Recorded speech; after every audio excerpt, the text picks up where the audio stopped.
Hello, আসসালামু আলাইকুম। Habiba mobile solution চ্যানেলে আপনাদের স্বাগতম। আজকে আমরা একটা নতুন টিউটোরিয়াল নিয়ে আসছি। সেটা হলো কীভাবে আপনারা অনলাইনের মাধ্যমে ড্রাইভিং লাইসেন্সের আবেদন করবেন। A to Z প্রসিডিউর আপনাকে আজকে দেখাবো।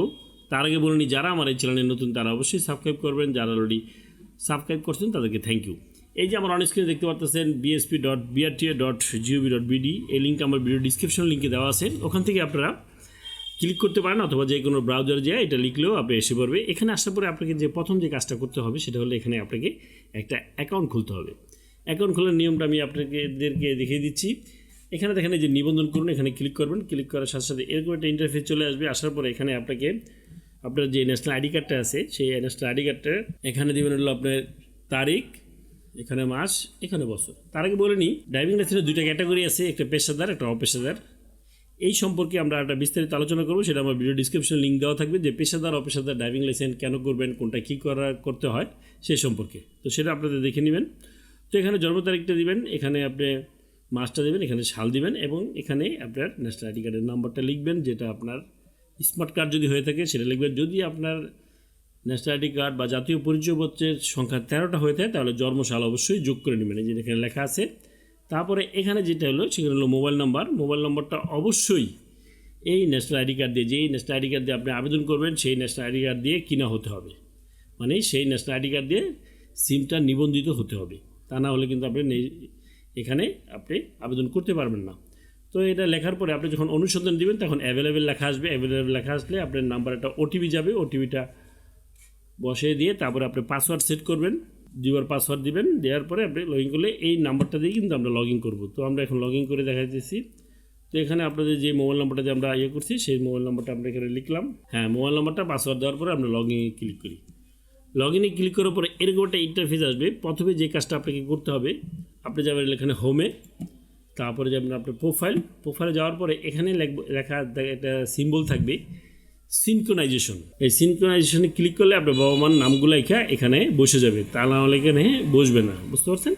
তো আমার যেহেতু এটা সিনক্রোনাইজেশন করা আছে এখানে চলে আসছে। তো এখন আমরা চলে যাবো হলো আপনার ড্রাইভিং লাইসেন্সের আবেদন করবেন আপনি, ঠিক আছে?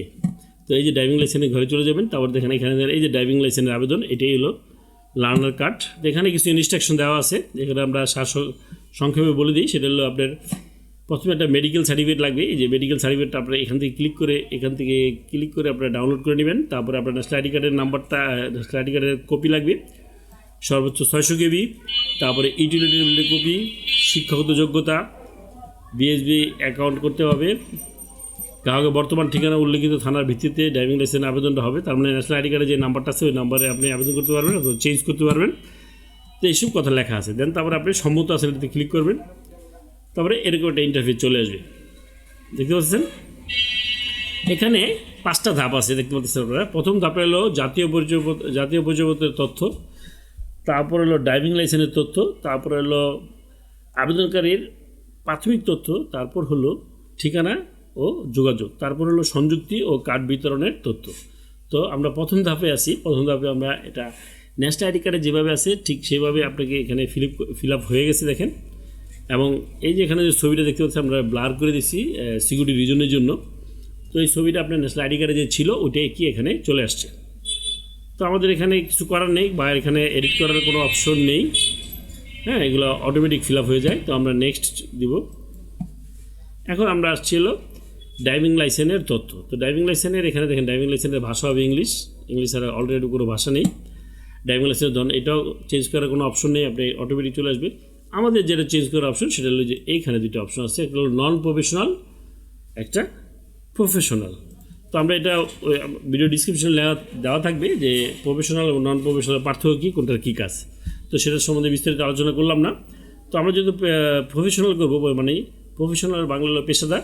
তো পেশাদার আমরা যখন করবো তখন আমরা এই যে এখানে সিলেক্ট করে দিতে পারবো কোন গাড়ি করব। তো আমরা 2টা সিলেক্ট করছি।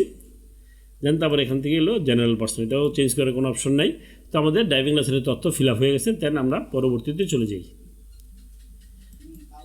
এখন চলে আসছে হলো আবেদনকারীর প্রাথমিক তথ্য, দেখতে পাচ্ছেন আপনারা। তো এখানে ইংরেজিতে নাম এটা ন্যাশনাল আইডি কার্ড অনুযায়ী ফিল আপ হয়ে গেছে, বাংলা এটা ন্যাশনাল আইডি কার্ড বা জাতীয় পরিচয়পত্র অনুযায়ী ফিল আপ হয়ে গেছে। পিতার নামটা আপনি এখানে আপনার ন্যাশনাল আইডি কার্ড বাংলা যেভাবে আছে সেটার ইংলিশটা এখানে লিখতে হবে। তারপরে এখানে দেখেন মাতার নামটা আপনার বাংলায় আইডি কার্ডে যেভাবে আছে সেটা ইংলিশটা এখানে লিখতে হবে। তারপরে আপনার স্বামী স্ত্রীর নাম, আপনি যদি বিবাহিত হয়ে থাকেন সেক্ষেত্রে অবশ্যই আপনার স্ত্রীর নামটা এখানে দিবেন, তারপরে স্ত্রীর মোবাইল নাম্বারটা এখানে দিবেন। তারপর আপনার লিঙ্গটা এখান থেকে অটোমেটিক সিলেক্ট হয়ে গেছে, রক্তের গ্রুপটা এখান থেকে সিলেক্ট করবেন। তারপর হলো শিক্ষাগত যোগ্যতা হলো সর্বনিম্ন হলো এসএসসি পাস, জিএসসি সার্টিফিকেট আপনাকে দিতে হবে। আর ম্যারিড এখান থেকে হলে ম্যারিড দিবেন, বুঝতে পারছেন। তারপরে এখান থেকে হলো আপনার পেশা কী, যদি পেশা অন্য কোনো হয়ে থাকে, হ্যাঁ, তো আমরা যেহেতু দিচ্ছি প্রাইভেট সার্ভিস, হ্যাঁ, আপনার যদি অন্য কিছু থাকলে অন্য কিছু দেবেন। আর এখানে রক্তের গ্রুপ যেটা হয় সেটাই দেবেন আমরা। তো আমাদের আবেদনকারীর প্রাথমিক তথ্যটাও ঠিক আছে, আমরা ফিল আপ হয়ে গেছে। তাহলে আমরা এখন পরবর্তীতে চলে আসলাম। এখন আমরা আসছি হলো ঠিকানা ও যোগাযোগের তথ্য। তো ঠিকানা ও যোগাযোগের কতগুলা ক্যাটাগরি আছে। প্রথম হলো ঠিকানা ও যোগাযোগের তথ্য। এখানে আপনার নাম্বারটা থাকবে, যদি মেল অ্যাড্রেস দিয়ে নিবন্ধন করতেন তাহলে মেল অ্যাড্রেসটা এখানে থাকতে, তাহলে এখানে যদি অফিস নাম্বার থাকে দিবেন, নাহলে এটা অত্যাবশ্যক না। আবশ্যিক ফোন নম্বর এটা অত্যাবশ্যক না। আপনি এটা খুবই ইম্পর্টেন্ট জিনিস, জরুরি যোগাযোগের বিবরণ। এখানে আপনি আপনার আত্মীয় স্বজনের নাম দিবেন, যেমন উনি ওনার স্ত্রীর নাম দিচ্ছে, এবং মোবাইল নম্বর দিচ্ছে, ঠিক আছে। আপনার এখানে আত্মীয় স্বজন দিবেন, এখানে ভাই, আঙ্কেল, ফ্রেন্ড সবই আছে, কিন্তু এটা আত্মীয় স্বজনের দেওয়ার চেষ্টা করবেন। তারপর হলো স্থায়ী ঠিকানা, এটা খুবই ইম্পর্টেন্ট জিনিস। স্থায়ী ঠিকানা দেখেন, আমাদের স্থায়ী ঠিকানা যে বাংলা ঘরটা আছে এটা কিন্তু ন্যাশনাল আইডি কার্ড অনুযায়ী ফিল আপ হয়ে গেছে। ওখানে কিন্তু হোল্ডিং নাম্বার ও ব্লক নাম্বার দেওয়া ছিল না। এখন আমরা যেহেতু ড্রাইভিং লাইসেন্সে আবেদন করতেছি, সেক্ষেত্রে কিন্তু আমাদের এটার ইংলিশটা লিখতে হবে। তো ইংলিশটা লেখার জন্য আমরা এই যে হোল্ডিংয়ের নাম ঘরে আমাদের টেকনাফ দিয়ে দিছি। আপনাদের যেটা হয় হোল্ডিং নাম্বার থাকলে হোল্ডিং নাম্বার দেবেন, রোড নাম্বার থাকলে মহল্লা, এগুলো যদি ইংলিশে থাকে সেটা দিয়ে দেবেন। তো আমরা এটা বোঝানোর জন্য দিয়েছি। আর পোস্ট কোডটা এখানে দেওয়া আছে, যে দেখেন বাম পাশে, ওটা ইংলিশটা কি আমরা এখানে লিখে দিব। এবার আসি বর্তমান ঠিকানা খুবই ইম্পর্টেন্ট। এখন আপনি যেমন ধরেন এই যে আমাদের যেটা আছে সেটা উনি টেকনাফের, তো উনি এখন ঢাকা থেকে আবেদন করতে পারবেন, হ্যাঁ, ঢাকা থেকে আবেদন করতে পারবেন। সেক্ষেত্রে কি ওনার এখানে এই যে এখানে লেখা আছে দেখেন, আপনার বর্তমান ঠিকানা কি ঠিক আছে, আমরা না লিখে দিচ্ছি। না লিখে আমরা যে বর্তমান ঠিকানা যে আবেদন করবো, যে ঠিকানাটায়, ওই ঠিকানাটা এখানে লিখলে ওই ঠিকানা অনুযায়ী কিন্তু আপনার বিআরটি এর সেন্টার পড়বে। ওখানে কিন্তু আপনাকে প্র্যাকটিক্যাল, মৌখিক, লিখিত এবং এই পরীক্ষাগুলো, ফিঙ্গারপ্রিন্ট, এগুলো দিতে হবে। তো আমরা যদি আইডি কার্ডের, ন্যাশনাল আইডি কার্ড বা জাতীয় পরিচয়পত্র অনুযায়ী আমরা এই ঠিকানাটা লিখতাম, তাহলে আমাদের কি টেকনাফে পড়তো। তো আপনি যেহেতু ঢাকাতে আছেন, আপনি আইডি কার্ড যেখান থেকেই করেন না কেন, আপনি ঢাকাতে আবেদন করতে পারবেন বর্তমান ঠিকানা ঢাকা দেখে। তাহলে এখানে আমরা যখন আমরা বর্তমান ঠিকানা চেঞ্জ করব, তখন আমরা এখানে লিখবো বর্তমান ঠিকানা ঠিক আছে, আমরা না দিয়ে আমরা কিন্তু এটা ফিল আপ করবো, আমরা ফিল আপ করছি। তো আমাদের বিআরটি সেন্টার পড়ছে এখানে ঢাকাতেই। তো এই ঘরটা বুঝতে পারছেন আপনারা, হ্যাঁ। তো এখন আমরা পরবর্তীতে চলে যাই। এখন আমরা লাস্ট চলে আসছি সংযুক্তীয় কার্ড বিতরণের তথ্য। এখানে দেখেন সংযুক্তীয় কার্ড বিতরণের তথ্য। তো এখানে আপনাকে সংযুক্তি যেগুলো দিতে হবে সেটা হলো আপনি মেডিকেল সার্টিফিকেট, ওই যে বললাম, হ্যাঁ, আমি আপনাদেরকে দেখিয়ে দিয়েছি কী কী 4টা ডকুমেন্ট লাগবে। মেডিকেল সার্টিফিকেট এখানে আমরা করছি, সংরক্ষণ করছি। এটা যদি দেখতে চাই এখানে ক্লিক করে দেখতে পারবেন, এই যে দেখতে পাচ্ছেন মেডিকেল সার্টিফিকেট। তারপর আপনার শিক্ষাগত যোগ্যতা, এটাও আমাদের দেওয়া আছে, তা দেখতে চাইলে এই যে দেখতে পারবেন শিক্ষাগত যোগ্যতা। তারপরে আছে হলো জাতীয় পরিচয়পত্র, আমরা যদি দেখি, হ্যাঁ, জাতীয় পরিচয়পত্র ঠিক আছে। তারপর হলো ইউটিলিটি বিলের কপি, এটা অত্যাবশ্যক না, আপনারা দিলেও দিতে পারবেন। এখানে যদি দেখি আমরা, এই যে ইউটিলিটি বিলের ফটোকপি, বুঝছেন, 4টা ডকুমেন্টই আপনার দেওয়া আছে। এখন কার্ড বিতরণ, কারণ আপনারা জানেন যে এখন আর ড্রাইভিং লাইসেন্স কার্ড আর আপনাদের বিআরটিএ সেন্টার থেকে আনতে হয় না। আপনাদের যে ঠিকানা দেবেন, বর্তমান ঠিকানা বা স্থায়ী ঠিকানা যেটাই দেন, ওটাতে কিন্তু আপনি ডেলিভারি করা হবে। তো আমরা দিছি বাই পোস্ট, তাহলে আমরা এখানে দিছি কি পেজের অ্যাড্রেসে আমাদের কার্ডটা ডেলিভারি হবে। আপনি যদি স্থায়ী ঠিকানা দিতেন, স্থায়ী ঠিকানাতে আদার্স দিলে আদার্স যে ঠিকানা দিবেন, যে আমার বর্তমান ঠিকানা না, স্থায়ী ঠিকানা না, আরেকটা ঠিকানা দিব, সেটাতে আপনার এই কার্ডটা ডেলিভারি হবে, সেটাও আপনি করতে পারবেন। তো আমরা যেহেতু পেজের অ্যাড্রেস দিলাম, দেন আমাদের সব কিছু ঠিক আছে, দেন আমরা কি এখন নেক্সটে ক্লিক করবো। তো আমি আপনাদের বলছিলাম যে দেখিয়ে দিব যে আমাদের কী কী ডকুমেন্ট। এই যে আমার 4টা ডকুমেন্ট আছে, bill, medical certificate, national ID card এবং 8ম শ্রেণী পাশের সার্টিফিকেট। এগুলো সবগুলো আপনি 600 KB নিচে হতে হবে। যদি আমরা 200 KB আছে, এটা প্রায় 79 KB, হ্যাঁ। এগুলো আপনারা আগে রেডি করে রাখবেন, তারপরে এগুলো আপলোড করে দেবেন। তো আমাদের এগুলো সব ঠিক আছে, দেন আপনাকে নেক্সটে চলে যাই। নেক্সটে না,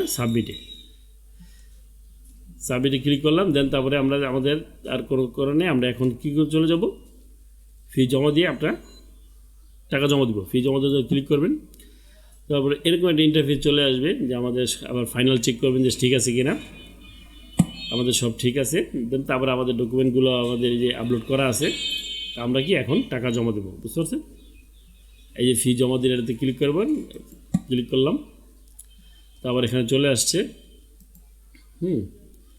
আমরা বিকাশ দিয়ে টাকা জমা দেব, বিকাশে ক্লিক করলাম। হ্যাঁ, এখন আমরা ফিটা জমা দিতেছি। মোবাইল নাম্বার এটাই থাক, কোনো সমস্যা নেই, মোবাইল নাম্বারটা ওটিপি যাবে। আমরা কি ক্লিক করলাম, এই যে আমাদের পেমেন্ট গেটওয়ে চলে আসছে। তো আমরা এখানে লিখি যে নাম্বারে টাকা জমা দেব, এই মেসেজ চলে আসছে। এখন আমরা ওটিপিটা দিলেই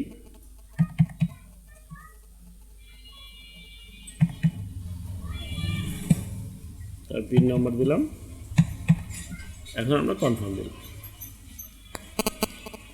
এই যে আমাদের পেমেন্ট হয়ে গেছে। দেন আমরা এখন আমরা কি এই যে রানার কার্ডটা দেখতে পাচ্ছেন, এই যে আমাদের রানার কার্ড, এই যে আমরা ডাউনলোড করলাম। এখন আমরা যদি এটা দেখতে চাই, রানার কার্ডটা আমাদের এই যে দেখাই যাচ্ছে আপনাদেরকে, এই যে আমাদের রানার কার্ড আমাদের পরীক্ষা করছে 30 তারিখ, তারপরে কি এটা পরীক্ষা দেবো ওখানে, ঠিক আছে।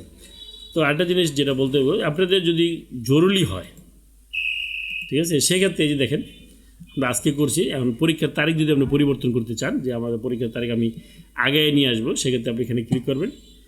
ক্লিক করার সাথে সাথে এরকম একটা ইন্টারফেস চলে আসবে। এখন দেখেন যদি মোস্ট আর্জেন্ট এক্সাম ফি 7 দিন তো 15 দিনের হলে 5,000 টাকা ফি জমা দিতে হবে আপনাকে। আর্জেন্ট এক্সাম ফি 16 থেকে 30 দিনের মধ্যে পড়বো, তাহলে সেক্ষেত্রে 3,000 টাকা। আর জেনারেল আর্জেন্ট 31 থেকে 60 দিনের মধ্যে হলে 2,000 টাকা। এই টাকাটা আপনি পে করে, হ্যাঁ। আর এই যে 5 পরীক্ষা মে যদি মোস্ট আর্জেন্ট দিই, তাহলে 5 তারিখে পরীক্ষার ডেট পড়বে। এই যে দেখেন 5ই মে। আমরা যদি এটাতে ক্লিক করি, তাহলে আমাদের যে 13 তারিখ, 15 তারিখ, 20 তারিখ, 26 তারিখ, এগুলোর মধ্যে আপনার ডেটটা পড়বে। আর যদি আপনি এটা ক্লিক করেন, তাহলে 29শে মে, তার মানে 1 মাস পরে ডেট পড়বো। এই যে এখানে দিয়ে আপনি ফি দিয়ে কিন্তু আমরা রানাঘাটটাকে আমরা এই তারিখে ফেলতে পারবো, বুঝতে পারছেন। এই ছিল আমাদের টিউটোরিয়ালটা, কীভাবে আপনারা ড্রাইভিং লাইসেন্স আবেদন করবেন। তো এখন আপনারা কী করবেন, ওই ড্রাইভিং লাইসেন্স এই তারিখে আপনারা ওখানে জমা যাবেন, এবং প্রথমে বায়োমেট্রিক নেওয়া হবে, তারপরে রাইটিং টেস্ট, তারপরে মৌখিক পরীক্ষা, তারপর প্র্যাকটিক্যাল পরীক্ষা। এগুলো আপনি দেওয়ার পর আপনি যদি পরীক্ষা পাস হন, সেক্ষেত্রে আপনার যে ড্যাশবোর্ড আছে, যে এখানে আমরা যখন ড্যাশবোর্ডে চলে যাব, এই যে ড্যাশবোর্ড, তারপরে লাইসেন্সের ঘরে এই যে ড্রাইভিং লাইসেন্সের আবেদন, এখানে আপনার পরীক্ষার এই অনুমোদনের অবস্থা এখানে পাস দেখানো হবে। দেন তারপরে আপনি টাকা জমা দিয়ে এখান থেকে ড্রাইভিং লাইসেন্সটা আপনি ডাউনলোড করতে পারবেন, বুঝতে পারছেন। এই ছিল আমাদের আজকে টিউটোরিয়াল। আপনাদের যদি বুঝতে সমস্যা হয়, সেক্ষেত্রে কমেন্টস বক্সে জানিয়ে দিবেন। আর আমাদের যদি কোনো সাহায্য সহযোগিতা দরকার হয়, সেক্ষেত্রে আমাদের একটা হোয়াটসঅ্যাপ গ্রুপ আছে, হোয়াটসঅ্যাপ গ্রুপের লিঙ্কটা আমার ভিডিও ডিসক্রিপশন লিঙ্কে দেওয়া হবে। ওখান থেকে আপনারা যোগাযোগ করে আপনারা এই লাইসেন্স সম্পর্কে বিভিন্ন তথ্য জানতে পারবেন, এবং আমাদের থেকে কি সার্ভিস নিতে পারবেন। Thank you. দেখা হবে একটা টিউটোরিয়ালে। আল্লাহ হাফেজ।